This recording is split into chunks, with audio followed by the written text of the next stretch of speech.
Irmãos amados, vamos abrir a palavra, por gentileza, no Evangelho de Cristo, conforme o registro de Marcos, capítulo 16. Marcos 16, versículo 7. Marcos 16, versículo 7. Eu queria que toda a igreja lesse comigo esse texto. Vamos juntos. Mas ide, dizei a seus discípulos e a Pedro, que ele vai adiante de vós para a Galileia, lá o vereis, como ele vos disse. Amém. Para mim, uma das vidas mais emblemáticas da Bíblia é a vida de Pedro. Eu não conheço ninguém mais parecido com você e comigo do que Pedro. Falamos agora à tarde sobre Davi, um dos expoentes do Antigo Testamento. Agora falaremos sobre Pedro, um dos expoentes do Novo Testamento. Pedro foi um homem que teve experiências incríveis e intensas com o Senhor. Ele nasceu em Betsaida, ali às margens do mar da Galileia, filho de João. Ele era irmão de André. Ele foi pescador, ele foi até um empresário de pesca, e ele foi chamado por Jesus para ser discípulo, para ser pescador de homens. E ele andou com Jesus, e ele escutou Jesus, ele viu Jesus fazer milagres, ele viu Jesus levantando paralíticos, ele viu Jesus curando cegos, ele viu Jesus curando mudos e surdos, ele viu Jesus purificando leprosos, ele viu Jesus ressuscitando mortos. Esse homem foi um líder. Todas as listas dos apóstolos do Novo Testamento, ele encabeça todas elas. Líder natural, um homem de temperamento quente, às vezes falava antes de pensar. Um homem contraditório às vezes. Um homem de altos e baixos, de avanços e recuos, de subidas e quedas, de coragem e covardia. Um homem que era capaz de fazer declarações belíssimas sobre Jesus. Tu és o Cristo, Filho do Deus vivo, para depois tentar afastá-lo do projeto de Deus. Capaz de fé robusta, se és tu, manda-me ir ter contigo por sobre as águas, para depois naufragar. Capaz de fazer promessas de fidelidade inegociável, ainda que todos te abandonem e eu jamais, para em seguida negar Jesus covardemente. Antes de você criticar Pedro, eu quero dizer que Pedro habita em você. O sangue dele corre em suas veias. A medula dele está em você. O coração dele bate no seu peito. Aqui eu quero examinar com vocês, à luz desse texto, que trata da restauração dele. Em primeiro lugar, se ele precisa restaurar, é porque caiu. E quais foram as causas da queda de Pedro? E por que estamos examinando isso? Os sermões chamados biográficos, né, pastor Arival, parece que são mais fáceis para a gente do que um sermão de uma nomenclatura ou de um tema, porque a gente se identifica com a pessoa. Nos vemos no rosto da pessoa. E a pergunta é: por que esse homem caiu? Quais foram os degraus que esse homem desceu na sua queda? E eu queria hoje que vocês tivessem Bíblia aberta, porque para a gente assimilar não basta ouvir. Quando você ouve e você vê, você cresce na assimilação. Então, a primeira coisa que eu elenco aqui nas Escrituras, que levou Pedro à queda, foi a sua exagerada confiança em si mesmo. Então agora vamos abrir a Bíblia para olhar isso. Por gentileza, olha comigo o que ele escreve em Mateus 26:35, o que está escrito em Mateus 26:35. Olha a afirmação dele. Leia comigo, por gentileza. Mateus 26:30. Vamos todos juntos. Disse-lhes Pedro: ainda que me seja necessário morrer contigo, de nenhum modo te negarei. Todos os discípulos disseram o mesmo. Quando ele diz, ainda que me seja necessário morrer contigo, de nenhum modo te negarei, ele estava confiando no seu taco. Eu tenho estrutura, eu tenho compromisso, eu tenho coragem, eu faço. Lá em Marcos 14:31, vocês não precisam ler, só eu vou repetir, mas ele insistia com mais veemência: ainda que me seja necessário morrer contigo, de nenhum modo te negarei. Lucas 22:23, Senhor, estou pronto a ir contigo, tanto para a prisão como para a morte.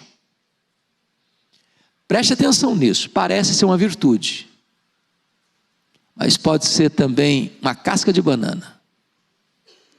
Quando você tem uma exagerada confiança em você mesmo. Eu faço, eu consigo, eu vou, eu resolvo, é comigo. Confiar em você mesmo é um perigo. Esse foi o primeiro degrau da queda de Pedro. Vamos ao segundo degrau. Ele considerou-se melhor do que os outros. Veja bem, primeira autoconfiança exagerada. Agora eu olho e não, eu sou melhor que você. Você não consegue não, mas eu consigo. Vamos ver o que está escrito? Olha aí Marcos 14:29. Marcos 14:29. Vocês vão ler comigo. Isso é processo de assimilação, de aprendizado. Você está lendo e você está falando e você está ouvindo. Então todos juntos, vamos lá? 14:29. Disse-lhe Pedro: ainda que todos se escandalizem, eu jamais. Sabe o que ele está dizendo? Eu sou melhor que os outros. Eu sou mais crente, sou mais leal, sou mais fiel, sou mais confiável. Em Mateus 26:33 está escrito: ainda que venhas a ser preso para todos, nunca serás para mim. O que ele está fazendo aqui? Se comparando com os outros e se elevando acima dos outros. É um perigo isso. Toda vez que você se acha melhor que alguém, você está em grande perigo. Você está numa grande ameaça, num grande risco. Terceira causa da queda de Pedro: ele foi incapaz de orar e vigiar na hora mais crucial da vida. Então agora você vai ler comigo Mateus 26, 40 e 41. Olha aí, por gentileza. Mateus 26, 40 e 41. Toda a igreja, por gentileza. Mateus 26, 40 e 41. Vamos lá? E voltando para os discípulos, achou-os dormindo, e disse a Pedro: então nem uma hora pudestes vós vigiar comigo? Vigiai e orai, para que não entreis em tentação. O espírito, na verdade, está pronto, mas a carne é fraca. O contexto é que Jesus está entrando no Getsêmani. O contexto é que Jesus deixa 8 dos discípulos para trás, pega Pedro, Tiago e João, e diz: vocês vêm comigo. E diz o texto bíblico que Jesus abre o coração para esses 3 e diz assim: a minha alma está profundamente triste até a morte, ficai comigo, vigiai comigo. E Jesus avança sozinho para o interior do jardim e chora e ora e se submete à soberania do Pai. Quando volta para eles, os 3, eles estão dormindo. Depois da advertência de Jesus e do pedido de Jesus. E é curioso que Jesus não acorda os 3, desperta o Pedro. Por que o Pedro? Porque o Pedro já tinha dado demonstrações sobejas de que ele se considerava melhor do que os outros. Quanto mais privilégios, mais responsabilidade. Quanto mais compromisso, mais forte deve ser a fidelidade. E sabe, meus irmãos, quando nós deixamos de vigiar e orar, nós caímos em tentação. Se Pedro, apóstolo de Jesus e líder dos apóstolos, caiu em tentação, não pense você que você está livre. Quarto lugar, sabe por que Pedro caiu? Terceiro degrau da queda do Pedro? Perdeu o controle emocional. Olha comigo, João 18, versículo 10. Nós vamos ler, João 18, versículo 10. Voltando a repetir, isso é processo pedagógico. Você está ouvindo, você está lendo, você está ouvindo a sua própria voz. João 18, 10. Toda a igreja, vamos lá. Então, Simão Pedro puxou da espada que trazia e feriu o servo do sumo sacerdote, cortando-lhe a orelha direita. E o nome do servo era Malco. Versículo 11. Mas Jesus disse a Pedro: mete a espada na bainha. Não beberei porventura o cálice que o meu pai me deu? Isso é valentia carnal. Valentia carnal. É destempero emocional. É descontrole. É falta de domínio próprio. É entrar na guerra errada. Contra as pessoas erradas. Com as armas erradas. Com motivação errada. Jesus chegou a dizer para Pedro: se eu precisasse desse tipo de ajuda, Pedro, eu rogaria ao Pai, e Ele me mandaria mais de 12 legiões de anjos. Você tem ideia de o que representa 12 legiões de anjos? São 72 mil anjos. Um anjo só matou 185 soldados assírios ao redor de Jerusalém. Agora, o que pode fazer 72 mil anjos? O pastor Arival brincou conosco, com o jeito que ele tem, que só ele pode falar. Se eu falar, vai virar um escândalo. Ele fala, todo mundo ri, ninguém fica com raiva dele, é uma bênção, isso é dom de Deus. Tem hora que você fica irritado. Tem hora que você dá vontade de fazer algumas coisas. Mas louvado seja Deus, dá vontade, passa também. O Pedro achou que o problema era com ele. E achou que com a espada ele resolveria tudo. E se Jesus não curasse o Malco, talvez devia ter 4 cruzes lá no Calvário. Destempero emocional não ajuda em nada. Não resolve nada. Quinta causa da queda do Pedro: seguiu Jesus de longe. Olha comigo agora Mateus 26, verso 58. Mateus 26, 58. Por favor, olha aí. Vamos juntos a uma só voz. Mas Pedro o seguia de longe até o pátio do sumo sacerdote, e tendo entrado, assentou-se entre os serventuários para ver o fim. O que é seguir Jesus de longe? Pô, eu não quero perder Jesus de vista, mas também não quero compromisso. Eu não estou assim a ponto de largar a igreja.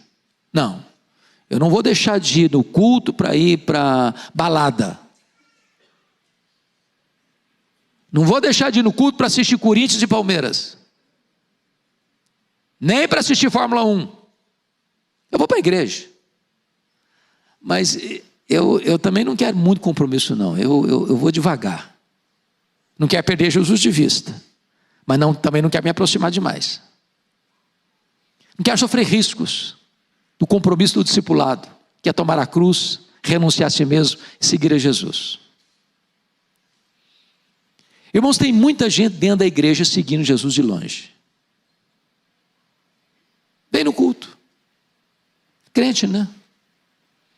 Mas virou as costas ali na esquina, a agenda é outra, o compromisso é outra, a conversa é outra, o papo é outro, a motivação é outra.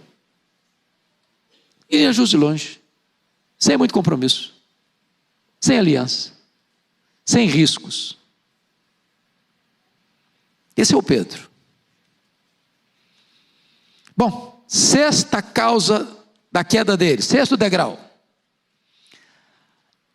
Pedro assentou-se na roda dos escarnecedores. Confira comigo, por gentileza, Lucas 22, 54 e 55. Tem os textos paralelos, nós não estamos lendo todos os paralelos para vocês terem a oportunidade de em casa depois rever essa matéria. Lucas 22, 54 e 55. Vamos juntos, toda a igreja? Então, prendendo-o, o levaram e o introduziram na casa do sumo sacerdote. Pedro seguia de longe. E quando acenderam fogo no meio do pátio e juntos se assentaram, Pedro tomou o lugar entre eles. A Bíblia diz que um abismo chama outro abismo. Ninguém cai assim de uma vezada só. É um processo. Cede um pouquinho hoje, cede um pouquinho amanhã. Não para refletir, não retoma. E Pedro vai entrar exatamente no quartel-general do inimigo. E ele está lá entre os que estão zombando, escarnecendo de Jesus, para desfrutar do conforto da fogueira que está acesa e a noite está fria. Ele se assenta exatamente no meio deles. Mas para que ele fizesse isso, coisas aconteceram lá atrás. Exagerada confiança em si mesmo. Achou que ela é melhor do que os outros. Dormiu quando devia estar orando. Valentia descontrolada.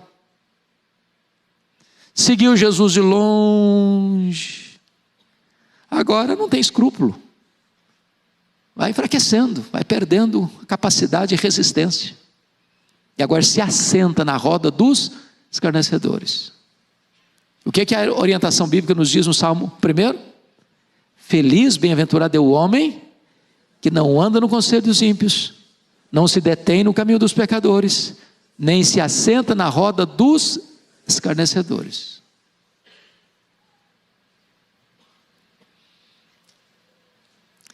Houve uma época, pastor Ival, que lá em Vitória nós fizemos uma programação inusitada, até arriscada, diria.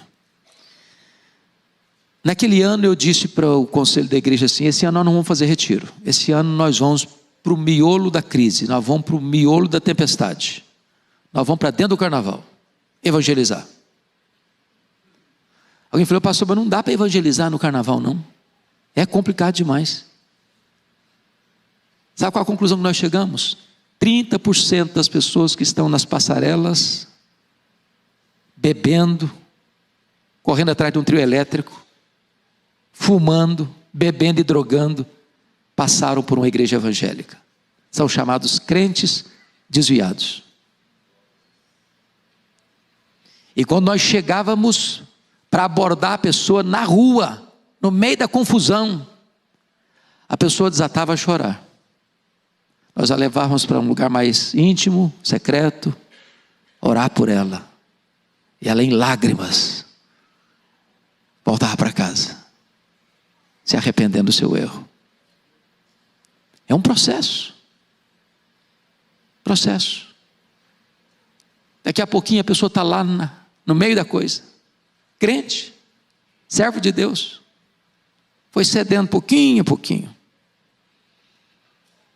Mas o último degrau da queda do Pedro foi que ele negou Jesus 3 vezes. Abra sua Bíblia em Mateus 27, por favor. Aliás, Mateus 26. Mateus 26, por gentileza. Versos 60 a 62. Mateus 26, 70, 72, 74. São 3 versículos, porque é um crescendo, e você vai entender porquê. E só Mateus coloca esse crescendo aqui, tá? Por isso nós estamos lendo Mateus. Então, primeiramente, vamos ler Mateus 26, 70. Toda a igreja comigo. Ele, porém, o negou diante de todos, dizendo: não sei o que dizes. Só até aqui. Ele negou diante de todos. Eu não sei o que dizes. O que foi dito para ele? Também tu estavas com Jesus o Galileu.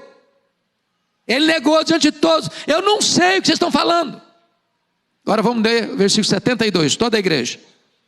E ele negou outra vez com juramento: não conheço tal homem. Qual é a ascensão? Qual a intensificação do problema? Na primeira vez ele nega. Na segunda ele nega com juramento. Eu juro que eu não conheço Jesus. Terceiro grau, ou degrau da queda aí. Versículo 74, vamos lá.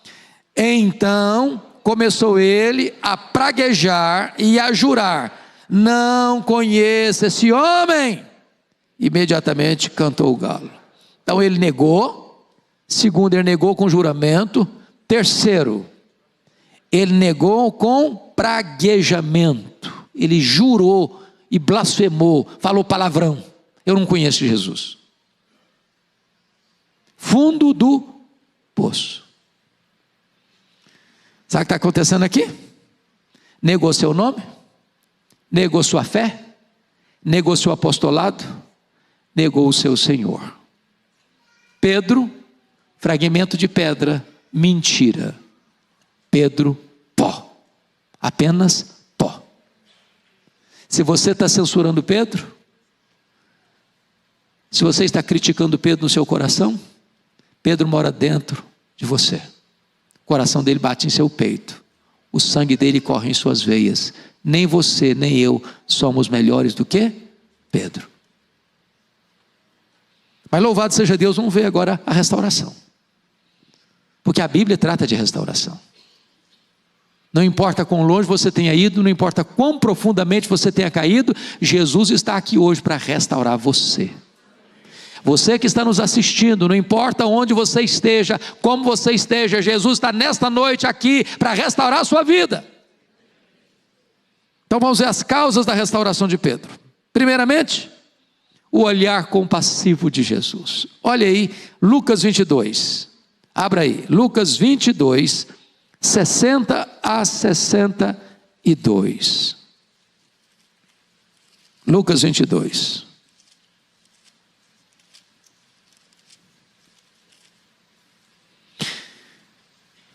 60 a 62. Vamos juntos, irmãos? Mas Pedro insistia: homem, não compreendo o que dizes. E logo, estando ele ainda a falar, cantou o galo. Então, voltando-se o Senhor, fixou os olhos em Pedro. E Pedro se lembrou da palavra do Senhor, como lhe dissera: hoje 3 vezes me negarás antes de cantar o galo. Então Pedro, saindo dali, chorou amargamente. Oh, meus irmãos, eu fico imaginando esse olhar de Jesus. Doce, terno, misericordioso, compassivo. Jesus alertou Pedro, avisou Pedro. E o Pedro, cheio de autoconfiança, se julgando melhor que os outros, dormindo na maior batalha da vida, seguindo Jesus de longe, se infiltrando no meio dos blasfemadores, dos escarnecedores, negando Jesus publicamente, em graus cada vez maiores. E agora, no auge da sua queda, ou no mais profundo da sua queda, melhor dizendo, Jesus olha para ele, sem uma palavra, sem um discurso, sem um sermão, sem qualquer palavra dura, apenas um olhar. E esse olhar foi suficiente para derreter o Pedro. Tem olhar, irmãos, que dói mais do que um tapa na cara. É o olhar de Jesus, tão doce, tão meigo, tão gentil. Como diz o cântico: vivi tão longe do Senhor, assim eu quis andar, até que eu encontrei a luz no seu divino olhar. Seu maravilhoso olhar, seu maravilhoso olhar, transformou o meu ser, todo o meu viver. Seu maravilhoso olhar. Segundo degrau para a restauração de Pedro foram as lágrimas do arrependimento. Olha comigo, por gentileza, Marcos 14, 72. Vá comigo para lá. Marcos 14, 72.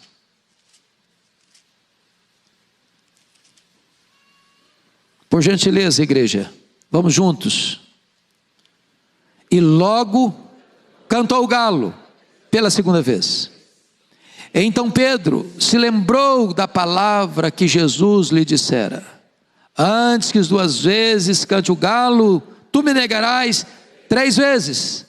E caindo em si, desatou a chorar.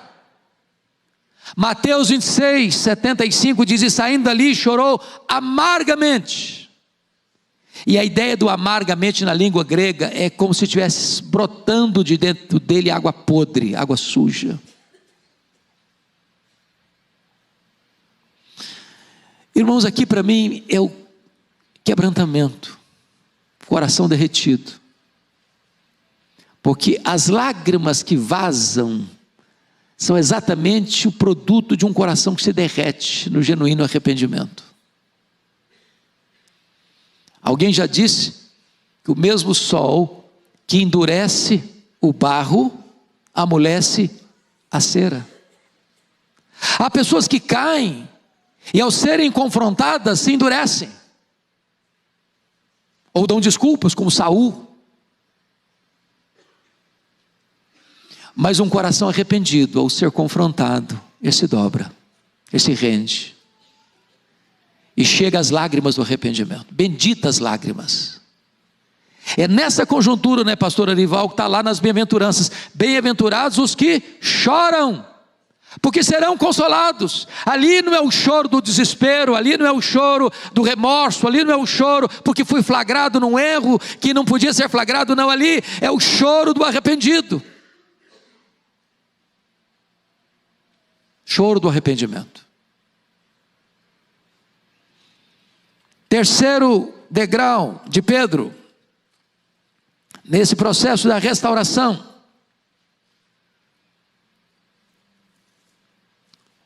a procura de Jesus por ele. Vamos voltar para Marcos 16, versículo 7. Nós já lemos, mas vamos ler de novo. Marcos 16, 7. Leia comigo, toda a igreja. Mas ide, dizei a seus discípulos e a Pedro, que ele vai adiante de vós para a Galileia. Lá o vereis, como ele vos disse.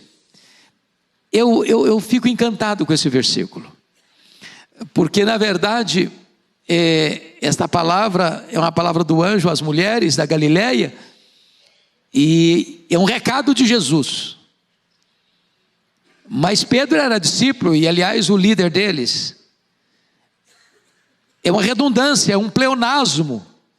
Dizer ide, dizer aos seus discípulos e a Pedro. Porque Pedro já é discípulo. Ele está incluído no grupo dos discípulos. Aliás, ele é o líder dos discípulos. Mas Jesus menciona especificamente o nome dele. E por que o faz? Porque certamente para Jesus, Pedro, nas suas angústias, das suas quedas múltiplas, não se sentia mais discípulo. Em outras palavras, é como se Pedro dissesse que para mim não tem mais jeito, fim de linha. Acabou. Eu fui um fracasso. Eu decepcionei. Eu fui reiteradamente alertado e eu caí assim mesmo. Eu fracassei. Não dá mais para levantar, não dá mais para erguer a cabeça, não dá mais para ser discípulo. Ele desistiu de Jesus, mas Jesus não desistiu dele. Isso é maravilhoso, sabe por quê? A graça de Jesus é maior que o nosso pecado. Talvez você diga: meu Deus, eu fracassei, eu caí, meu Senhor, eu envergonhei o teu nome, meu Senhor, quão profundamente eu caí. Eu quero dizer para você que Jesus está aqui nesta noite para restaurar você, para levantar você, para colocar você de volta no caminho da fidelidade, da graça, da salvação. Jesus está no seu encalço, procurando você.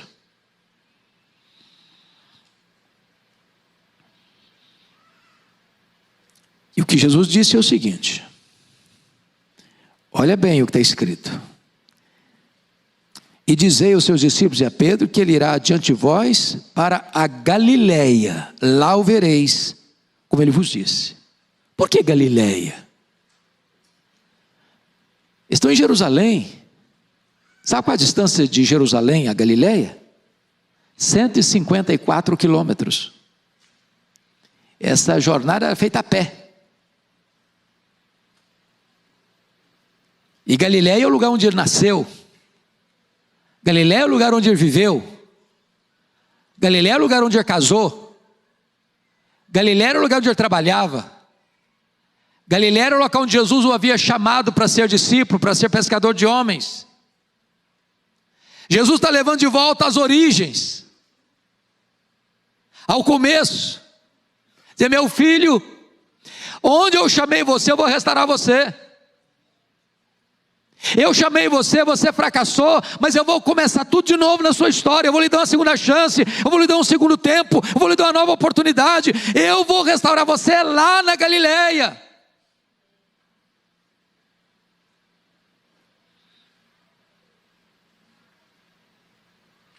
Quarta degrau da restauração. A pergunta de Jesus. Vamos para João 21, por favor. João 21.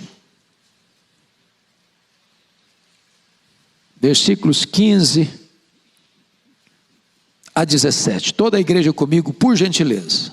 Por gentileza, vamos juntos. Depois de terem comido, perguntou Jesus a Simão Pedro: Simão, filho de João, amas-me mais do que estes outros? E respondeu: sim, Senhor, tu sabes que te amo. Ele disse: apacenta os meus cordeiros. Tornou a perguntar-lhe pela segunda vez: Simão, filho de João, tu me amas? Ele respondeu: sim, Senhor, tu sabes que te amo. Disse-lhe Jesus: pastorei as minhas ovelhas. Pela terceira vez Jesus lhe perguntou: Simão, filho de João, tu me amas? Pedro entristeceu-se por ele ter dito pela terceira vez: tu me amas? E respondeu-lhe: Senhor, tu sabes todas as coisas, tu sabes que eu te amo. Jesus lhe disse: apacenta as minhas ovelhas. Eu acho isso incrível, porque quando Pedro chega na Galileia, João nos informa que Jesus não estava lá na hora que eles chegaram. E o Pedro, que era líder do grupo, disse assim para os seus colegas: eu vou pescar. E eles disseram: nós vamos contigo. E vamos pescar significa, eu vou pescar significa, olha, então chegou o fim da linha mesmo, então eu vou voltar para o passado, eu vou voltar para as redes, eu vou voltar para a minha empresa, eu vou largar esse projeto de ser discípulo. E naquela noite eles não pegaram nenhuma piaba.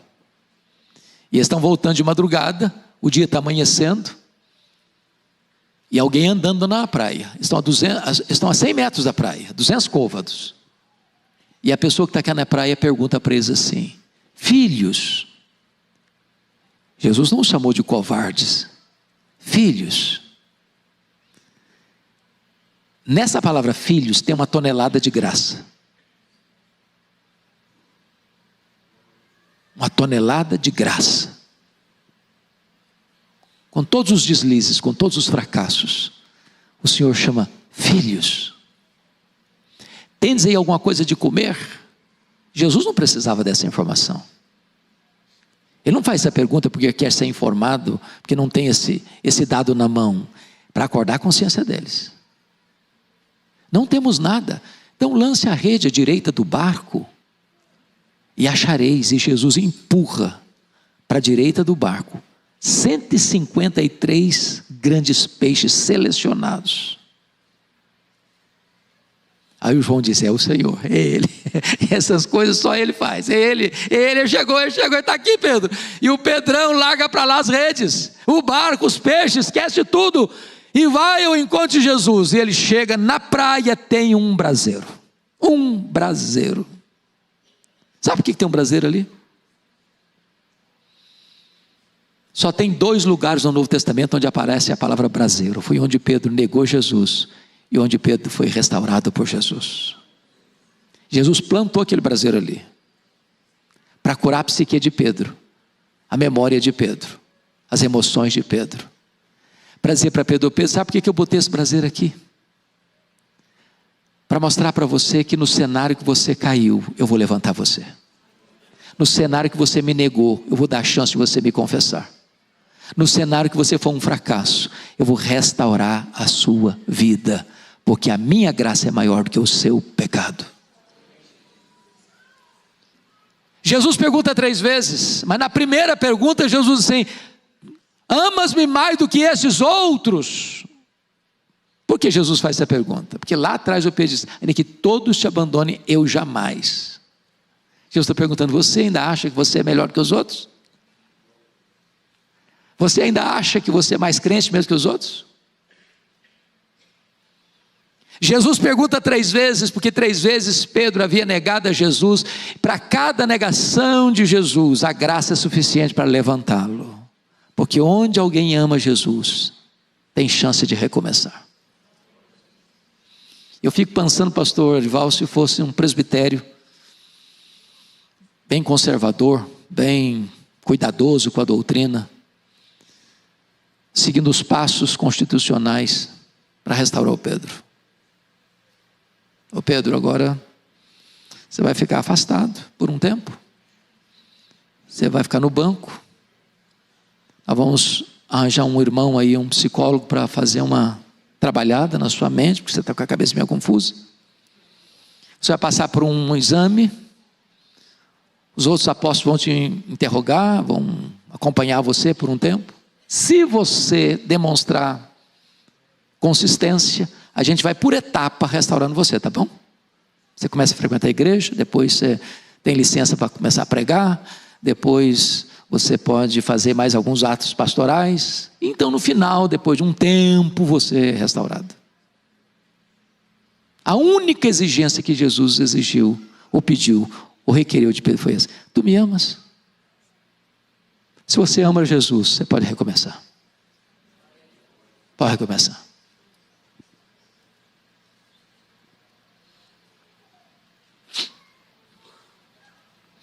Quinto lugar, a restauração de Jesus. Olha o versículo 17b, 21, 17b. Apacenta as minhas ovelhas. No versículo 15, apacenta os meus cordeiros. Versículo 16, pastoreia as minhas ovelhas, apacenta as minhas ovelhas. Sabe o que significa isso? Jesus está devolvendo o cajado de pastor para ele. Esse Pedro que até hoje era um covarde, agora não vai ser mais um homem covarde, agora vai ser um homem de oração, agora vai ser um homem cheio do Espírito Santo, agora esse homem vai orar, os enfermos vão ser curados, agora esse homem vai pregar, os corações vão se derreter, agora esse homem vai preso e não tem medo da morte. Jesus não só restaurou a vida dele, Jesus restaurou o ministério dele. E eu quero dizer para você que veio aqui hoje, eu não sei como é que está a sua vida, eu não sei quantas lutas você tem atravessado, eu não sei se você já passou pelas mesmas crises que o Pedro passou, eu não sei se você já chegou um momento na vida que você já negou Jesus com as suas obras, mas hoje Jesus está aqui para restaurar a sua alma e restaurar o seu ministério. E você que está na sua casa, nos acompanhando, hoje é o dia da sua restauração. Vamos ficar em pé? O nosso pastor vai orar por nós, antes da música, antes do hino, orar por restauração, para Deus restaurar a nossa sorte. O nosso Deus é o Deus de toda graça, é o Deus da restauração. Ele restaurou Pedro, Ele restaura você, restaura a mim, restaura nós. Vamos orar, irmãos. Quando o crente cai, Deus não larga, ele cai como uma criança, como um bebê. Não sei se você já viu quando seu filho começou a andar, você ia de mão dadas com ele, ele caía, mas você não largava ele. Deus faz assim com a gente. Você caiu, mas Deus não largou você. Esse amor de Deus por nós é incompreensível, é inigualável. Ninguém tem maior amor do que este. Não importa o tamanho da sua queda, você está nas mãos de Deus, e Deus vai levantar você nessa noite. Pai querido, olha para mim, olha para cada um aqui, Senhor. Quantas vezes tropeçamos, quantas vezes caímos, quantas vezes frustramos as nossas expectativas e as tuas expectativas, mas o Senhor não desiste de nós.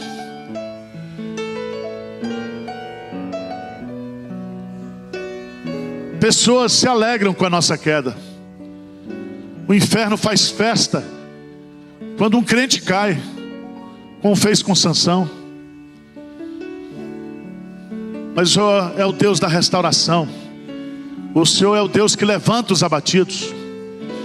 O Senhor é aquele que restaura a alma, restaura a comunhão, restaura a identidade, restaura a autoestima. Faz isso, ó Deus. Ó Espírito Santo, Tu que estás presente aqui nesta noite, quebranta corações, levanta corações aqui nesta noite. Que a Tua graça irresistível, que a Tua graça soberana, que a Tua graça maravilhosa opere nesta noite aqui nesta. Tire de nós, ó Deus, toda soberba, toda vaidade. Coloca na nossa mente que o Senhor não permite que nós sejamos provados além das nossas forças, mas juntamente com a provação vem o escape. Faz isso, Senhor. Devolve ministérios aqui nesta noite. Gente que trabalhava, que cantava, que servia, que caiu em pecado, que passou, ó Deus, por vales sombrios, por tristezas. Restaura-os nesta noite, Pai. Traz de volta para o ministério, traz de volta para o louvor, traz de volta para o trabalho do Senhor nesta noite. Faz isso, Senhor, porque nós precisamos. Faz isso porque nós somos Teus. Faz isso para mostrar a Tua graça operosa na nossa vida. A glória é Tua, o louvor é Teu, a ação é Tua. Nós oramos em nome de Jesus. Amém. Salmo 19. Esse salmo compõe o primeiro livro do Saltério, escrito praticamente todo por Davi, que é o Salmo 1 ao Salmo 41. E este salmo trata da revelação de Deus. Então, abra sua Bíblia, mantenha a sua Bíblia aberta após a leitura, por gentileza. Os céus proclamam a glória de Deus, e o firmamento anuncia as obras das suas mãos. Um dia discursa outro dia, e uma noite revela conhecimento a outra noite. Não há linguagem, nem há palavras, e deles não se ouve nenhum som. No entanto, por toda a terra se faz ouvir a sua voz, e as suas palavras até aos confins do mundo. Aí pôs uma tenda para o sol, o qual, como noivo que sai dos seus aposentos, se regozija como herói a percorrer o seu caminho. Principia numa extremidade dos céus, até a outra vai o seu percurso, e nada refoge ao seu calor. A lei do Senhor é perfeita e restaura a alma. O testemunho do Senhor é fiel e dá sabedoria aos simples. Os preceitos do Senhor são retos e alegram o coração. O mandamento do Senhor é puro e ilumina os olhos. O temor do Senhor é límpido e permanece para sempre. Os juízos do Senhor são verdadeiros e todos igualmente justos. São mais desejáveis do que ouro, mais do que muito ouro depurado.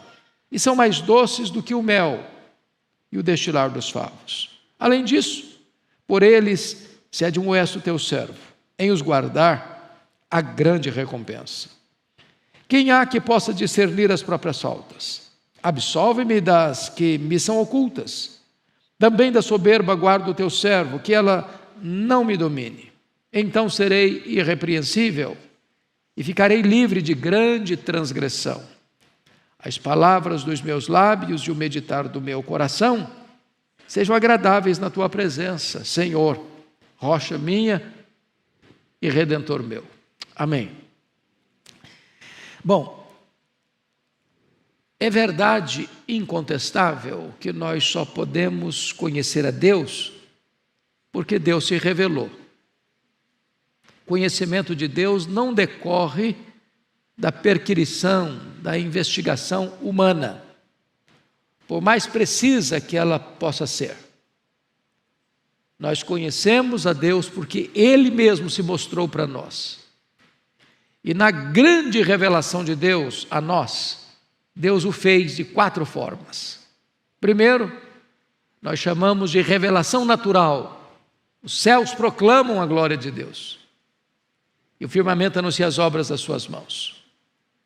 Depois Deus se revelou dentro de nós, em nossa consciência. Cada um de vocês, cada um de nós, tem uma espécie de tribunal moral no seu coração, na sua mente. Não importa se uma pessoa é cristã ou não, todo ser humano tem uma espécie de noção do que é certo e do que é errado.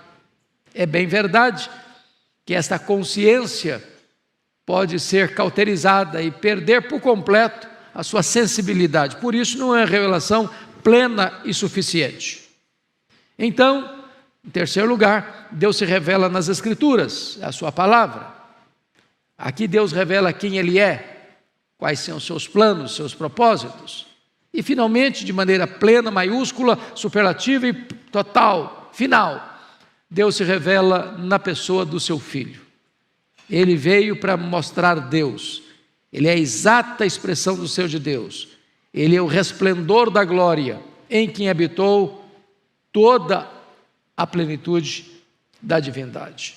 Hoje nós vamos nos deter no Salmo 19, que trata de 2 revelações de Deus: a revelação natural e a revelação especial.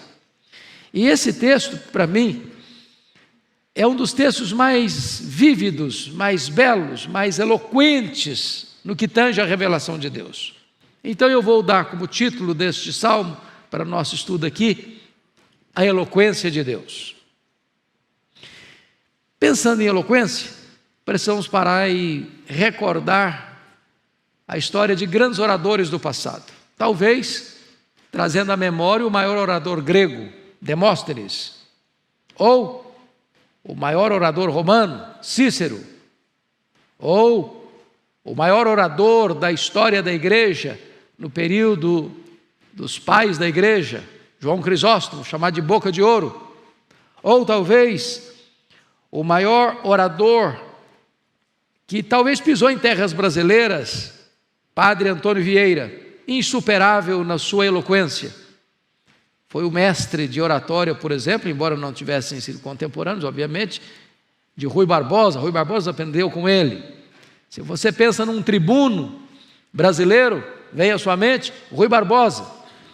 Mas todos esses não podem ser comparados com a eloquência de Deus. A eloquência de Deus. Então, esse texto vai tratar para nós sobre as obras de Deus, falando do seu poder, e a palavra de Deus, falando da sua graça. A primeira revelação, a revelação natural, dirigida aos seus olhos. A segunda revelação especial, a Bíblia, dirigida aos seus ouvidos. 2 testemunhas de Deus estão aqui diante de nós. Primeiro, a natureza. Segundo, as Escrituras. Então, vamos dar uma olhadinha, a eloquência que emana da revelação natural, os versos 1 a 6 deste Salmo 19. Primeiramente, observe comigo que esta revelação natural é uma revelação clara. Verso 1: os céus proclamam a glória de Deus, e o firmamento anuncia as obras das suas mãos. Esta palavra proclamam aqui, esse verbo no hebraico, traz a ideia de o prorromper de uma fonte. É a ideia de uma cascata que abundantemente, começa a jorrar. Não é uma proclamação tímida, limitada, pequena, frágil, mas é uma proclamação robusta, abundante, uma cachoeira que despeja em catadupas a manifestação de quem Deus é. E ele vai mostrar que são os céus que proclamam. E a palavra céus, notaram vocês, está no plural. A mesma lá de Gênesis 1. No princípio criou Deus os céus e a terra. Então você fala de céu, você fala primeiro do céu que você vê a olho nu. Depois você fala do céu como o céu sideral. Esse espaço imenso, indevassável, que segundo os estudiosos tem mais de 93 bilhões de anos-luz de diâmetro. E você fala do céu, terceiro céu, lugar da habitação de Deus, onde nós também um dia estaremos glorificados. Então todo esse céu que nenhum homem jamais conseguiu explorar por completo, tudo isso que Deus fez, essa majestosa criação de Deus, despeja em catadupas, em cachoeiras abundantes, essa proclamação da glória de Deus. É certamente uma revelação clara, absolutamente clara. Ninguém pode dizer, não, eu não vejo Deus. Eu não vejo Deus. Deus está aí, com as suas digitais, em tudo quanto Ele criou. Seja numa gota de orvalho, seja na pétala de uma flor, seja numa montanha empinada aos céus, seja nos mares piscosos e prenhes de seres marinhos, tudo isso revela para nós a eloquência da revelação divina. Ela é clara. Mas em segundo lugar, essa revelação também é uma revelação constante. Veja o verso 2 comigo. Um dia discursa outro dia, e uma noite revela conhecimento a outra noite. E aí você começa a perceber que Deus não só se revelou, mas Ele se revela de maneira contínua, constante e sem parar. Cada gota de orvalho tem uma composição diferente. Não existe uma gota de orvalho parecida com outra. Por que Deus é tão criativo assim? Por que Ele é tão constante assim? Você que aprecia a natureza, você olha para o entardecer, para o ocaso, e cada dia você olha para o céu, Deus pinta uma tela diferente, um quadro diferente, um cenário diferente. Este Deus não só se revelou de maneira majestosa, mas Ele faz questão de revelar-se constantemente a você. Talvez hoje você não percebeu, você passou despercebido, você correu demais, você nem olhou para o céu, você nem olhou para fora, você nem olhou para a natureza, mas amanhã Deus revela de novo, e na semana seguinte de novo, e no mês seguinte de novo, e no ano seguinte de novo, e Ele nunca se cansa de se revelar a você. A revelação dele é não só clara, mas também constante. Terceiro lugar, notem comigo, a revelação de Deus é uma revelação sem linguagem. No versículo 3, não há linguagem nem há palavras, e deles não se ouve nenhum som. O que ele está querendo dizer com isso? Que primeiramente Deus revelou-se aos seus olhos, antes de revelar-se aos seus ouvidos. Primeiro Deus se mostra para você como Criador, antes de mostrar-se para você como Redentor. E nesse sentido, irmãos, quando eu diz não há linguagem nem palavras, e você diz, e nem precisa. Quem tem olhos, veja. Quem tem ouvidos, escute, porque Deus está falando. Se você não está vendo, não é porque Deus não se revelou, é porque você está cego à revelação, tapando os olhos à revelação. É uma linguagem aqui que não é dirigida aos seus ouvidos, é uma linguagem que é dirigida aos seus olhos. Há pessoas que olham tudo isso que você vê e conhece, estão nem aí. Acham que isso surgiu espontaneamente, acham que tudo isso surgiu de uma explosão, acham que tudo isso vem de uma evolução de milhões e milhões de anos. Muitas pessoas colocaram Deus na lateral da vida, da história, e acham que tudo isso aí é por acaso. Mas se você tem compreensão, entendimento,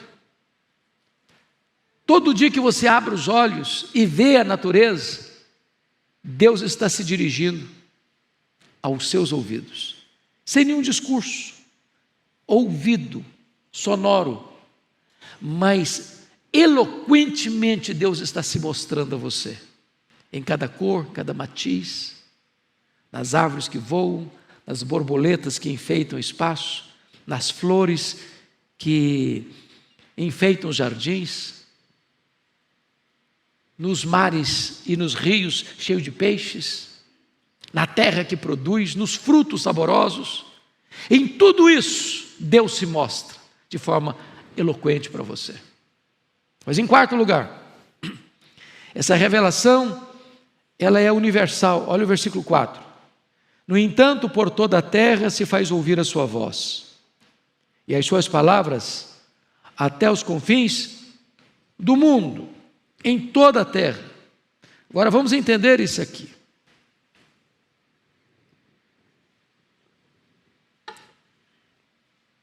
Não existe nenhum ser humano, por mais culto que seja, ou por mais bronco que seja, não há nenhum ser humano, nem entre as grandes metrópoles, nem os silvícolas embrenhados nas selvas mais densas e fechadas, que no dia do juízo possa dizer para Deus: olha, eu não te conhecia, porque tu não te revelaste a mim. Abra sua Bíblia aí comigo, em Romanos, capítulo 1, versículo de número 20. Olha o que Paulo, concordando com esse texto, vai dizer.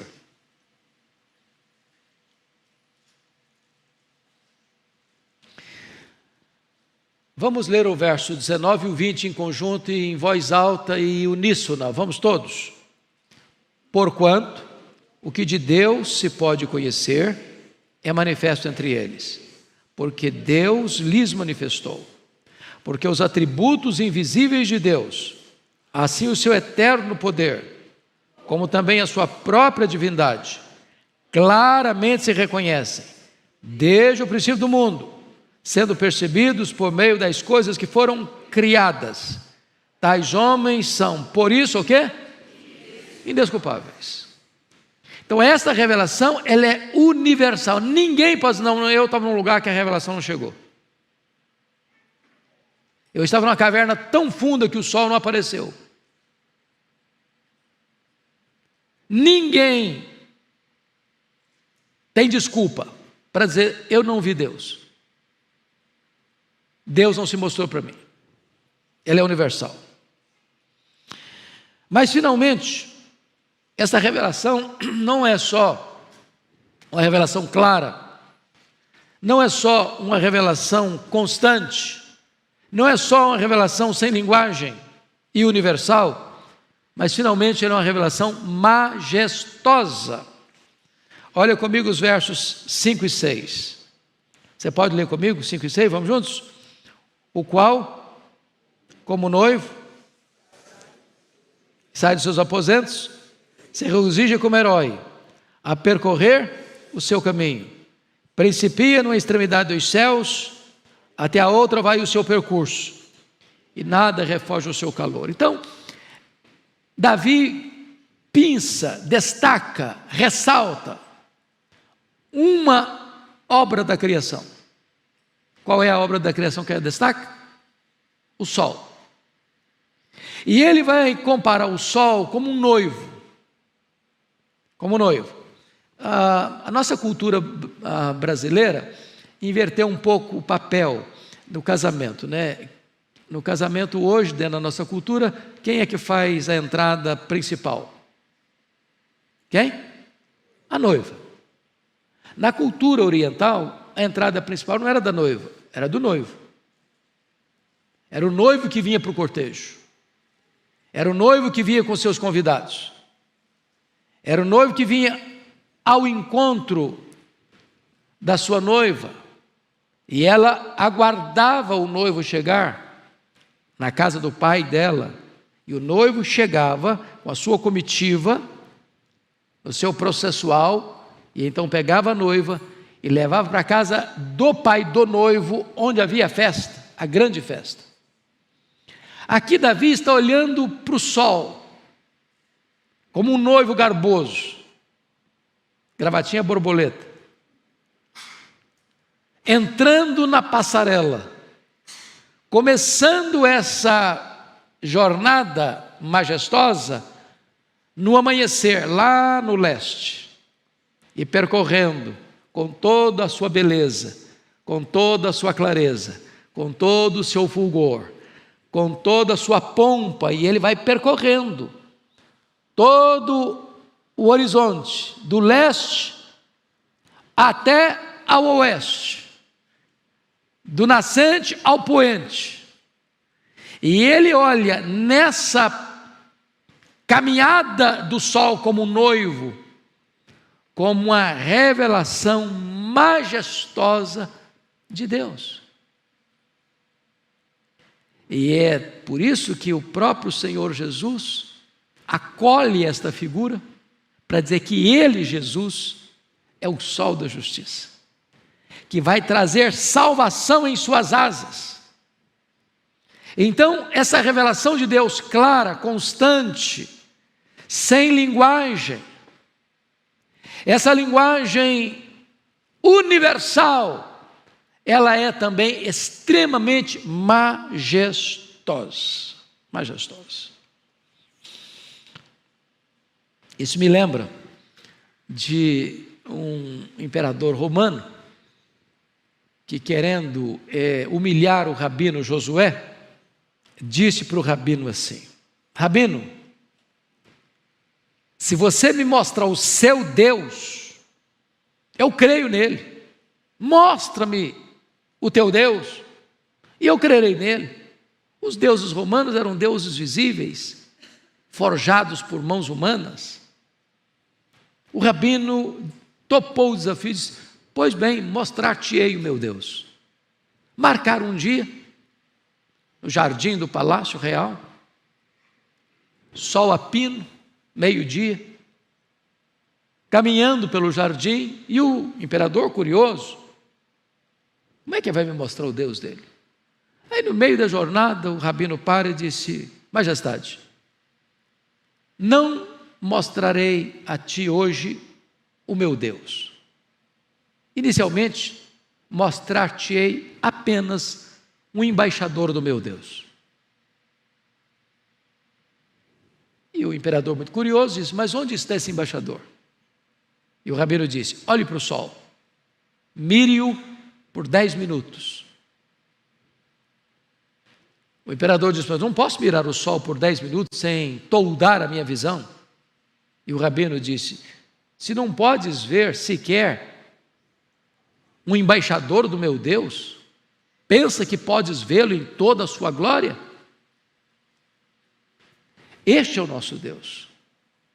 Ele é tão majestoso que diante dele os serafins cobrem o rosto, mas ele se revelou na natureza. E o sol é apenas a figura de um noivo que sai nessa linda jornada do leste ao oeste. Sabe quantas vezes ele faz isso? Todos os dias, todos os dias, todos os dias. Para quê? Para dizer para você: eu estou aqui como embaixador do Deus Criador. Olha para mim e você verá o Criador. Então, até aqui, Davi nos apresenta o que nós chamamos da revelação natural. Mas agora, a partir do verso 7, Davi muda a ênfase e vai tratar da revelação especial. Até agora, Davi está apresentando para você a revelação natural. Agora, Davi vai apresentar para você a revelação especial. Até agora, a revelação era dirigida aos seus olhos. A partir de agora, a revelação é dirigida aos seus ouvidos. Até agora, você está vendo o Deus Criador. A partir de agora, você verá o Deus Redentor. Então, vejamos aí a eloquência que emana da revelação escrita. Primeiramente, vamos destacar as qualidades excelentes da palavra de Deus. Versículo 7. A primeira informação que ele traz para nós é que a lei do Senhor é o quê? Perfeita. Entenda a lei aí como um sinônimo de toda a palavra de Deus. E ele vai usar expressões diferentes, né? Lei. No próprio verso 7 ele vai falar de testemunho. No verso 8 ele vai falar de preceitos. No verso 8 ele vai falar de mandamento. No verso 9 ele vai falar de temor. No verso 9 ainda vai falar dos juízos. Todas essas expressões significam a mesma coisa. Estão se propondo a definir para você o que é a palavra de Deus. Então, a primeira informação é que a lei do Senhor é o quê? Perfeita. E o que significa isso? Significa que na palavra de Deus não tem erro, falha, equívocos, contradições. Usando uma palavra mais técnica, a palavra de Deus é inerrante. Inerrante.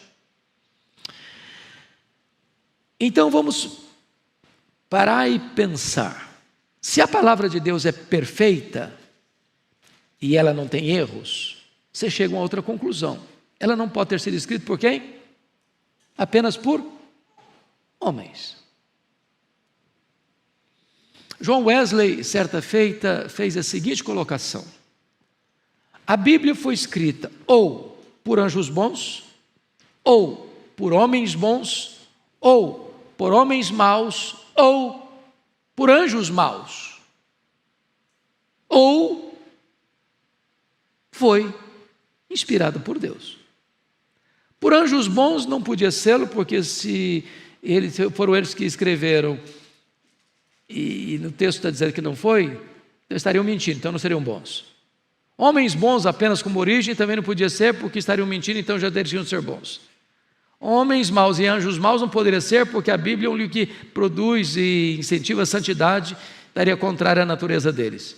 Resta-nos apenas uma opção: a Bíblia foi revelada por Deus, inspirada por Deus, e escrita por homens santos de Deus. Então ela é o quê? Perfeita. Não tem erro. Os homens ao longo da história têm tentado encontrar erros na Bíblia, né? Vocês bem sabem disso, como surgiu na Alemanha o movimento da alta crítica, com Dibelius. Depois vem a ideia de Rudolf Bultmann, da demitologização do Novo Testamento, e as pessoas querem desconstruir a Bíblia, dizer que a Bíblia tem interpolações, que a Bíblia tem contradições, que tem muita coisa aí que foi colocada pelo homem, que uma coisa não bate com outra, que uma coisa não concorda com a outra. Porém, quando você vai examinar com detalhe, com vagar, com precisão, nunca, jamais foi encontrado na Bíblia o quê? Erro. Ela é inerrante. Segundo, ela é o que mais? Versículo 7. O testemunho do Senhor é fiel.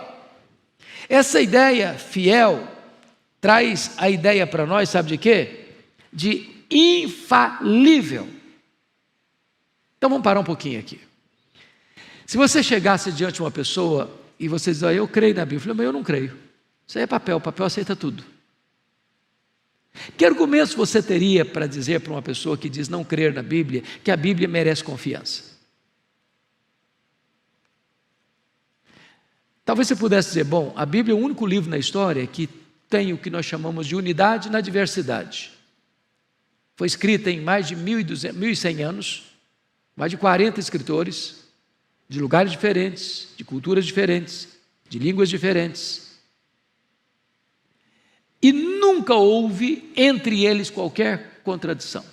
Você pega um livro de ciência, um livro de filosofia, de psicologia, ou de qualquer outra área das ciências humanas, ou tal e tal e tal, e você percebe que o próprio autor escreve um livro hoje, daqui a 20 anos ele tem que reescrevê-lo, porque o que ele disse já não bate mais.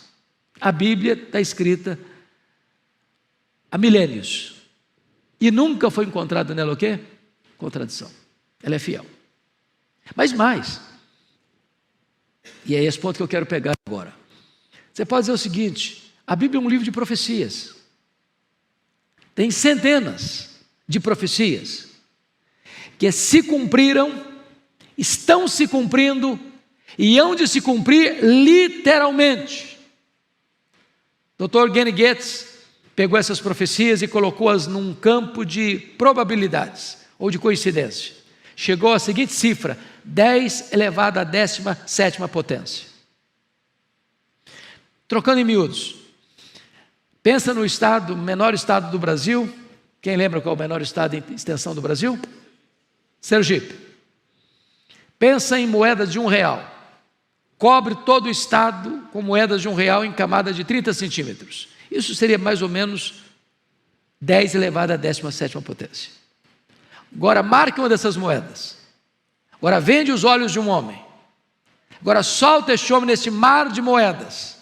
A probabilidade, com os olhos vendados, nesse mar de moedas, encontrar a moeda marcada, é a probabilidade que as profecias bíblicas tenham ocorrido no campo da coincidência. O Deus que inspirou a Bíblia conhece o fim desde o começo. Este é um livro fiel, confiável. É isso que Davi está dizendo para nós. Mas, terceiro lugar, olha o versículo 8. Os preceitos do Senhor são retos. Retos.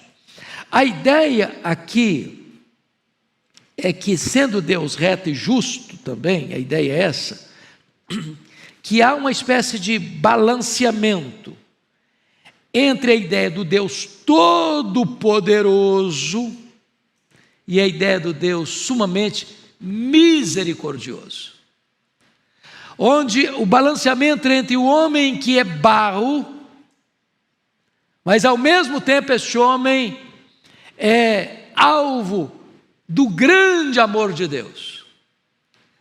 A palavra de Deus, ela é justa e ela é reta nesse sentido. Ela mostra um lado e mostra também o outro lado.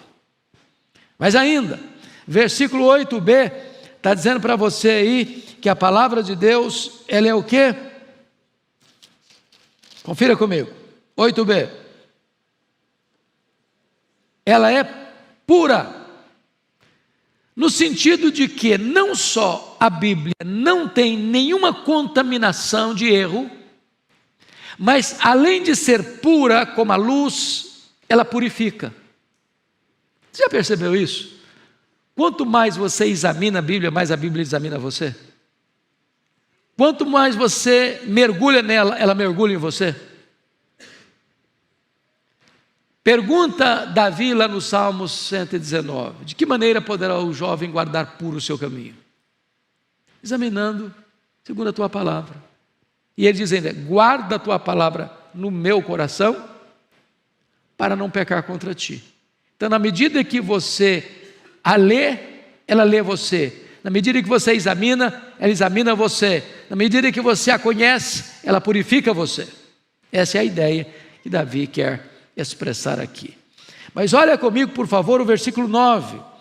Está escrito assim no versículo 9: o temor do Senhor é límpido, permanece para sempre, os juízos do Senhor são verdadeiros e todos igualmente justos.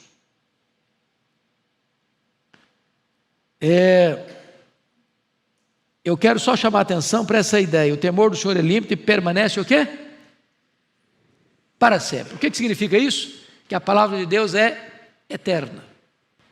Meus irmãos, isso aqui é um fato muitíssimo curioso. Nós estamos vivendo um período agora vocês bem sabem, inclusive no Brasil, onde há forças, não só ocultas, mas humanas, para tentar tirar a Bíblia de circulação. Estão tirando a Bíblia de circulação das bibliotecas, né? Onde uma ministra proibiu que tivesse cópias da Bíblia na biblioteca. Uma decisão impensável. Até porque a Bíblia é um livro de literatura e o mais famoso da história da humanidade. É o livro mais publicado no mundo. Há poucos dias, um município aí proibiu de fazer a oração do Pai Nosso. A Bíblia foi o livro mais perseguido no mundo. Queimado em fogueiras. Já botaram um X vermelho nela, no índex, proibido de ler. A Bíblia é o livro mais atacado, onde muitos países, só o fato de você ter uma Bíblia, você está cometendo um crime passível de ser preso, ser torturado, até ser morto. Porém, a Bíblia, ainda mesmo assim, continua sendo o livro mais impresso e distribuído no mundo. E não vai parar. E não vai parar. Não tem governo, não tem corte, não tem lei que vai estancar o fluxo do crescimento da palavra de Deus. Sabe por que ela é eterna? E quem deu esse ultimato não é homem, é o próprio Deus. Ela é eterna. O que eu acho maravilhoso, meus amados, nesse sentido, sendo ela eterna, significa mais. Ela não precisa passar por atualização. Estão tentando hoje aí, os movimentos sociais estão tentando dar uma outra interpretação para casamento, para gênero, para Deus. Não vão conseguir. Não vão conseguir. A palavra de Deus é o quê? Eterna. Ela não precisa ser atualizada, ela não precisa ser ressignificada. Ela é palavra não de homens, é palavra de Deus. Palavra de Deus. Isso é maravilhoso. E essa é uma verdade que precisa estar muito sedimentada no nosso coração. Agora vamos ver, depois de olhar as qualificações da Bíblia, vamos olhar agora, em segundo lugar, os efeitos da palavra de Deus. Olha comigo o verso 7. A lei do Senhor é perfeita e restaura a alma. Deixa eu fazer uma perguntinha aqui de testemunho pessoal. Quem aqui no auditório, passando por um momento muito angustiante na vida, talvez até de desespero, buscou na Bíblia e encontrou consolo naquela hora do aperto? Quem aqui já teve essa experiência? Louvado seja Deus. Louvado seja Deus. Eu já tive.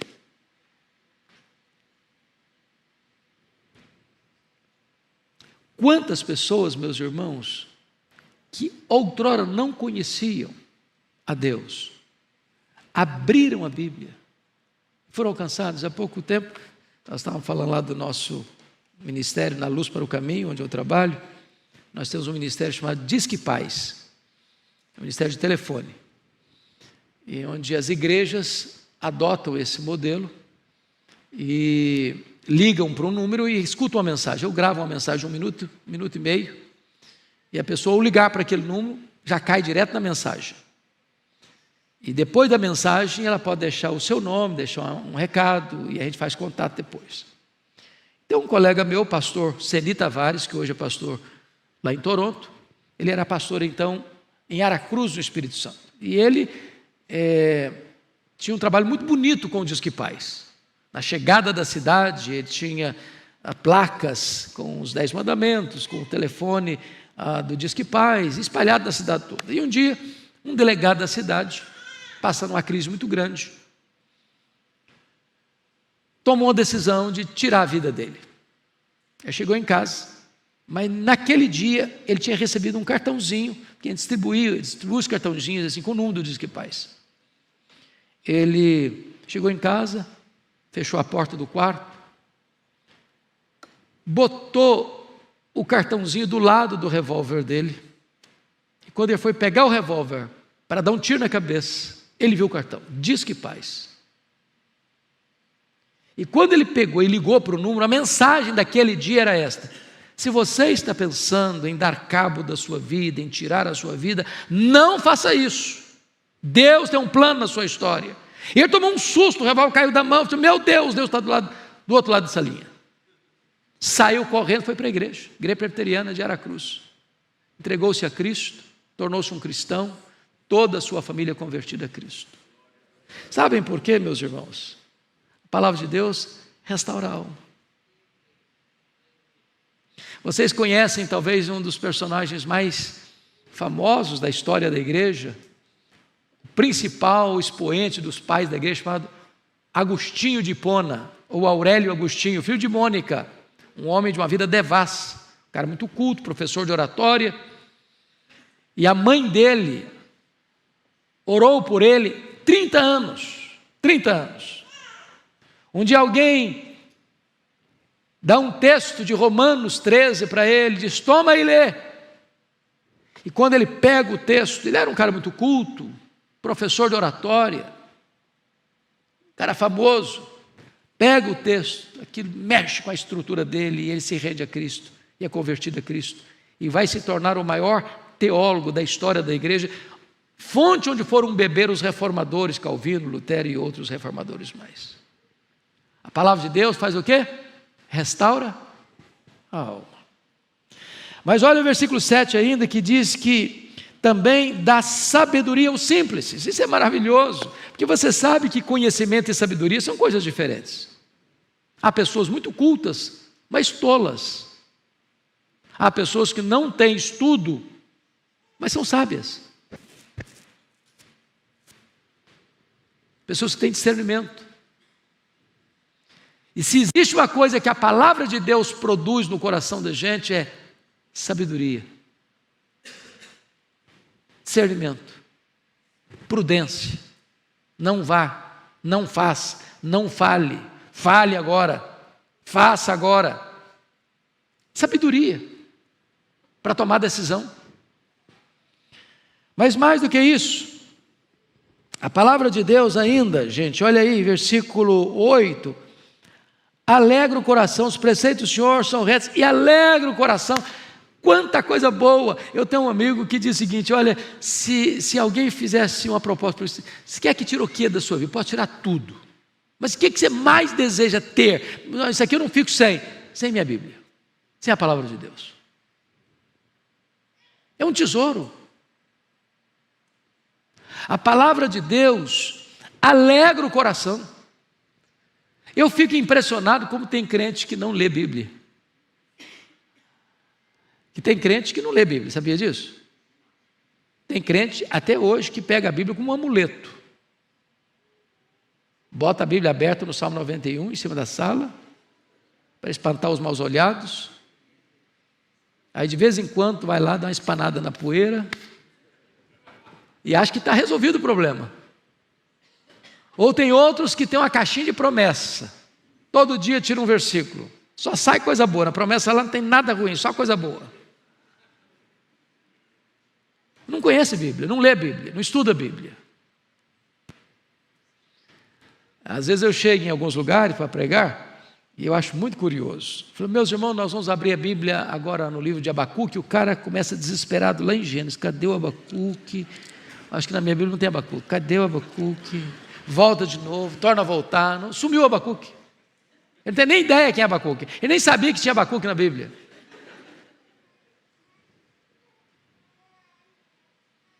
Mas se você chegar também em alguns igrejas e falar, meus irmãos, nós vamos abrir a Bíblia no livro de Zebedeu. Zebedeu, vamos focar sobre Zebedeu. Acha que Zebedeu tem na Bíblia? Quando eu era criança, lá na roça, a gente aprendia um cântico no cântico citar os livros da Bíblia. Decorava isso, né? nas reuniões de adolescente, mocidade, ele fazia concurso, quem encontrava primeiro, habilidade para encontrar um texto da Bíblia. Tem gente hoje que não sabe onde ficam os livros, porque não tem familiaridade, não estuda, não medita. E a Bíblia traz o quê? Alegria para o coração. Mas em quarto lugar, olha o versículo 8. O mandamento do Senhor é puro e ilumina os olhos. O que significa ilumina os olhos, gente? O que essa expressão quer dizer para nós? Quando você lê a Bíblia, seus horizontes clareiam, seu entendimento esclarece, sua visão da vida melhora, sua compreensão de mundo melhora, sua percepção da realidade melhora. Deixa eu dizer uma coisa a vocês. Se uma pessoa estudasse a Bíblia só porque é um livro exponencial, eu já tiraria muito proveito. Tem muita gente que se aproxima da Bíblia com outras intenções. Você sabe disso. Os princípios da Bíblia, por exemplo, sobre riqueza, sobre economia, sobre investimento, sobre relacionamento, sobre tratar a vida pessoal, a vida relacional, não tem nenhum livro na literatura mundial que se compare com a Bíblia. Muito embora ela não foi escrita com essas intenções e com esse propósito. A Bíblia foi escrita para revelar-nos Deus, revelar-nos seu Filho Jesus Cristo e nos levar a conhecê-lo, a amá-lo, a adorá-lo, a servi-lo. Mas quando você lê a Bíblia, seus olhos são iluminados. Então quem está perdendo esse privilégio, está ficando assim meio olhando no lusco-fusco, está enxergando pouco. Entenda o que eu estou querendo dizer. Não estou falando que você precisa de oculista, não. Você precisa ler Bíblia. Muito bem. Terceiro lugar, o texto vai falar do valor da palavra de Deus. Olha o versículo 10 comigo. Aqui Davi foi extremamente ousado nessa afirmação. Primeiramente, ele diz que a Bíblia é melhor que riqueza. São mais desejáveis do que ouro, mais do que muito ouro depurado. Quem fala isso aqui? Era um cara pobre ou rico? Davi, era pobre ou rico? Muito rico. É só você ler a quantidade de ouro que ele deu, do seu ouro particular para a construção do templo de Jerusalém. Riquíssimo. Eu sabia o que era ter ouro. Eu sabia o que era ter dinheiro. E esse cara está dando esse testemunho, que a palavra de Deus é melhor que muito ouro, mas não é ouro qualquer, não, é ouro depurado. Então você tem uma riqueza, e às vezes está vivendo na miséria. Você tem um tesouro, está vivendo uma vida de mendicância espiritual. Aproveite essa riqueza. Mas aí ele larga a figura da riqueza e parte para o cardápio. E vai dizer no verso 10 assim: e são mais doces do que o mel e o destilar dos favos. Aqui ele vai pegar o símbolo do melhor, mais saboroso, mais nutritivo alimento da época, o mel. Quer dizer, ela não só é melhor que riqueza, ela é melhor do que o melhor alimento. Se você tiver um banquete e a Bíblia, pega a Bíblia. Pega a Bíblia. Mas, finalmente Davi vai tratar, não só agora do valor, mas do poder desta palavra. Eu destaco 3 coisas aqui. Primeiro, versículos 11 e 12. Além disso, por eles se admoesta o teu servo, em os guardar, a grande recompensa. Quem há que possa discernir as próprias faltas? Absolve-me das que me são ocultas. Então, 2 coisas eu chamo a sua atenção aqui. Primeiro, em guardar a Bíblia tem o que para você? O que está escrito aí? O que você tem em guardar a Bíblia, em obedecer a Bíblia? Grande o quê? Recompensa. Os homens não estão atrás de grandes recompensas? Você trabalha para fazer o quê? Para ganhar dinheiro, não é isso? Claro.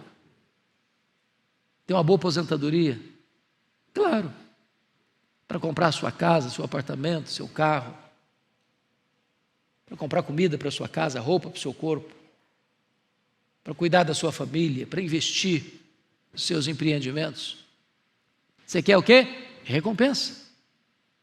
E o texto está dizendo, se você guardar este livro no seu coração, você vai ter o quê? Grande recompensa. Quanta coisa Deus vai te livrar? Quantos relacionamentos ruins Deus vai te livrar? Quantos lugares escorregadios Deus vai te livrar? Quantas decisões erradas Deus vai te livrar? Quantas enrascadas na vida você não vai entrar? Se você fizer o quê? Conhecer? Não. Guardar. Guardar.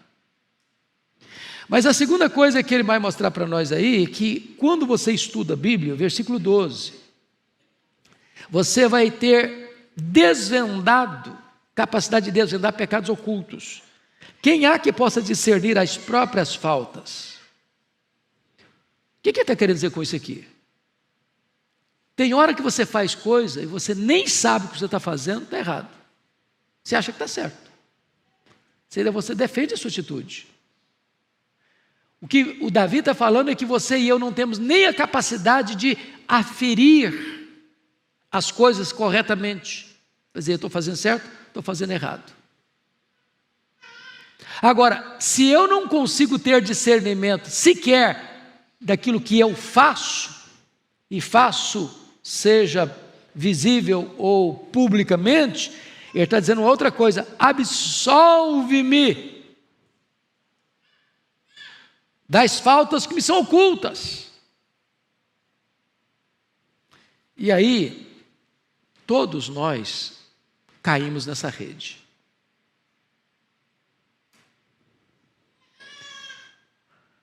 Não há ninguém aqui que esteja naquele estágio espiritual e diz, não, pastor, eu sou muito santo agora.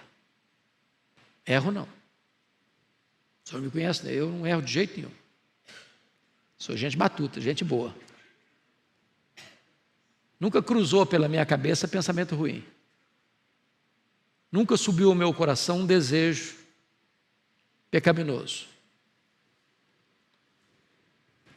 Eu já estou chegando ao estágio angelical.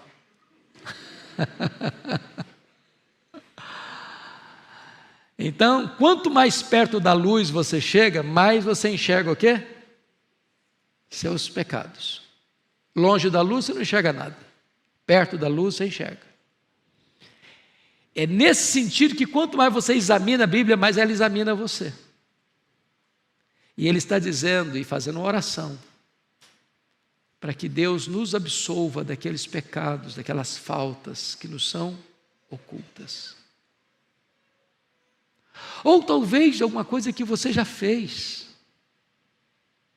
de forma oculta. O Deus que se apresenta nesta palavra é o Deus que perdoa, é o Deus que restaura, é o Deus da segunda chance. É o Deus que pega o pródigo sujo de volta e o abraça e o beija e faz uma festa. Dizendo, esse meu filho estava perdido e foi achado, estava morto e reviveu. Segunda coisa, me permita só dar um exemplo desse ponto aqui dos pecados ocultos, absolve das falhas que são ocultas. Vocês todos já escutaram falar de Dwight Lyman Moody, um dos grandes avivalistas do século XIX. E ele tinha na sua velha Bíblia, como está aqui impresso, Bíblia Sagrada, é meu nome, sabe o que ele mandou imprimir na capa da Bíblia? A seguinte frase: este livro afastará você do pecado, ou o pecado afastará você deste livro.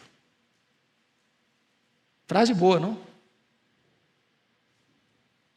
Este livro afastará você do pecado, ou o pecado afastará você deste livro. Bom, segunda coisa então aqui, versículo 13, confira aí comigo. Também da soberba guarda o teu servo, que ela não me domine. Então serei irrepreensível e ficarei livre de grande transgressão. A Bíblia revela o nosso orgulho. Vamos entender isso aqui, meus amados irmãos. Soberba, que a soberba não me domine. Tem alguém soberbo aqui? Você acha que você não é soberbo? Alguma vez você já foi? Em algum momento você é? O que seria soberba? É desejar ser mais do que você é? Ter mais do que você tem? É de não se alegrar com o que o outro tem? É de não reconhecer que o outro está na sua frente? E você não ficar competindo com ele, mas se alegrando porque ele está lá, honrado? Esse é um pecado muito sutil, muito sutil. Você sabia que existe o orgulho da humildade? Eu me orgulho porque eu sou um cara muito humilde. Tem maior orgulho de mim porque eu sou um cara tão quebrantado.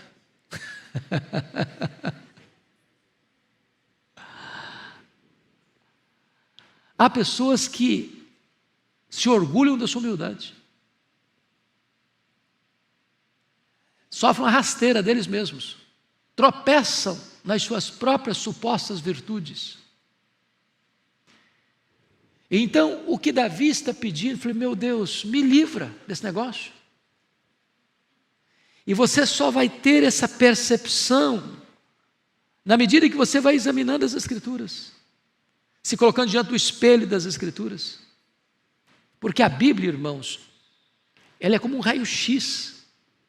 Hoje não dizem raio-x mais, né? Na minha época que tinha raio-x, hoje tomografia computadorizada, esses troços mais chiques.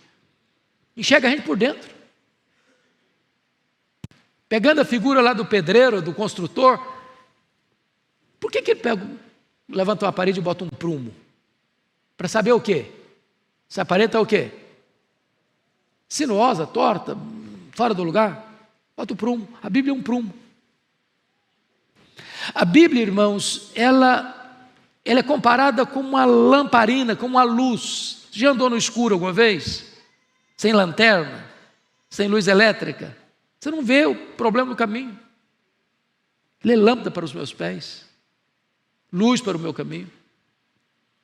A Bíblia é como um martelo. Para que você usa um martelo? Para quebrar alguma coisa dura, você não quebra na força do dedo. A Bíblia é como uma espada. Para que serve uma espada? Para lutar, para se defender, para atacar. Então, a bênção de você estudar a Bíblia é que na medida que você vai estudando a Bíblia, ela vai sendo todas essas ferramentas para construir em você um caráter parecido com o caráter de Cristo. E desconstruindo tudo aquilo que se opõe a você ser uma pessoa parecida com Jesus. Mas finalmente, em último lugar, a palavra de Deus gera em nós desejos elevados. Olha o verso 14. Você pode ler o 14 comigo? Vamos juntos? As palavras dos meus lábios e o meditar do meu coração sejam agradáveis na tua presença, Senhor, rocha minha e redentor meu. Então, ele quer, primeiramente, coerência. Sejam agradáveis em que lugar? Perto dos meus amigos, para eles me elogiarem. Sejam agradáveis na tua presença. Deus conhece tudo, vê tudo, sonda tudo. Então não dá para fazer propaganda, não dá para rasgar seda. Ele sabe, ele vê, ele conhece. Que as palavras dos meus lábios, isso é público, mas que o meditar do meu coração, aí só Deus vê. É possível que as palavras dos nossos lábios sejam lindas e que o meditar do nosso coração sejam impublicáveis. Impublicáveis. O que ele está pedindo? Coerência. Meu Deus, eu não quero ser incoerente, não quero ser contraditório. Eu não quero falar coisa bonita e ter desejo feio. Eu quero que todo esse cenário seja agradável na tua presença. E ele fecha, chamando Deus de refúgio e redentor, dizendo o seguinte: Senhor, rocha minha, redentor meu. Deus não é apenas o seu refúgio, mas Deus é o seu salvador e redentor. Em outras palavras, a Bíblia sempre vai nos remeter a Deus. Nós não idolatramos a Bíblia. A Bíblia não é um substituto de Deus na nossa vida. A Bíblia é o instrumento que Deus nos deu para nos levar a Ele. Ele é o nosso refúgio, Ele é o nosso redentor. Vamos ficar em pé e vamos orar. Nossa gratidão, ó Deus, pela Tua palavra. Nossa gratidão, porque tantos povos ainda não têm o privilégio de ter este texto nas mãos. Milhares de línguas, idiomas, dialetos ainda não têm a Tua palavra em seu idioma. E nós a temos em nossas mãos. Pedimos-te que Tu reavives no nosso coração o amor à Tua palavra, o desejo de conhecê-la, de lê-la, de nela meditar de dia e de noite. Rendemos-te graças porque de maneira tão majestosa Tu te revelaste a nós na criação. Com tudo isso, o propósito é te conhecermos mais e mais, porque conhecer-te é a própria essência da vida eterna. Bendito é o Teu nome por esse tempo precioso aqui na Tua casa, estudando a Tua palavra. Que Tu abençoes cada pessoa que está aqui neste templo e cada pessoa que nos acompanha pelas mídias sociais. Oramos com gratidão, em nome de Jesus. Amém.